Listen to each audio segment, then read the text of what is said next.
ఇంట్లో నా కథ.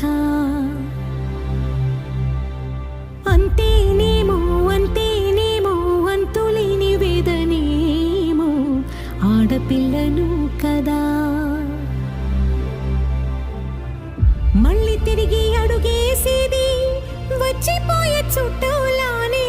నేను పుట్టి పెరిగిన ఊరికి ఇంకా పైన పొరుగురిదాన్ని.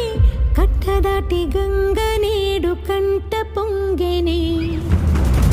ఎంత ఎంత యాతనో ఎంత గుండె కోతనో ప్రాణమోలే పెంచుకున్న పిచ్చి నాన్నకు.